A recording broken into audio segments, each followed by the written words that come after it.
Alright, so let's talk about what makes cameras tick, the sensor. There are two main types of image sensors used in most digital cameras, CCD and CMOS. Let's break down what's going on between these two and how they stack up to each other. First off, CMOS sensors are by far the more common sensor in most digital cameras today. They're faster, use less power, and they're cheaper to produce. Plus, CMOS sensors can read out pixel by pixel, which makes them pretty energy efficient. That means you get decent performance without draining your battery too fast.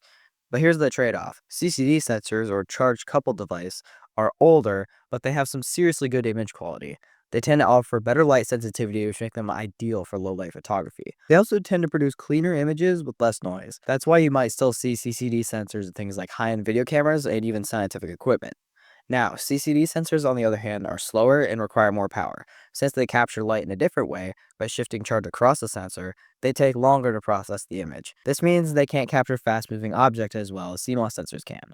However, there's still one little quirk with CCD sensors, and those are the streaking artifacts.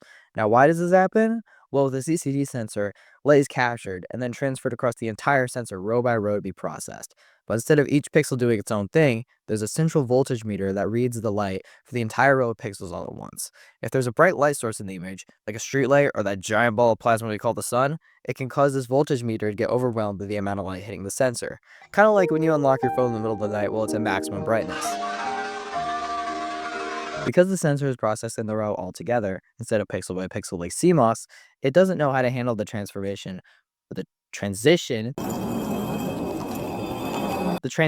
I cannot speak, from light to dark very well. This results in the light spilling over into neighboring pixels, creating those purple streaks or blooming effects. So which one should you use? If you're after a good balance of speed, battery life, and flexibility, CMOS is the way to go. It's perfect for everyday cameras, including DSLRs, mirrorless cameras, and it's in like every smartphone ever exists. Now, CCD sensors, on the other hand, is if you're a professional photographer or videographer who needs the absolute best image quality, especially in low light, CCD is still a solid choice, though it might be harder to find in newer consumer cameras. So now that you've unlocked the secrets of camera sensors, this knowledge isn't free. I'll just flip the screen around for you and you can leave your tip on the way out.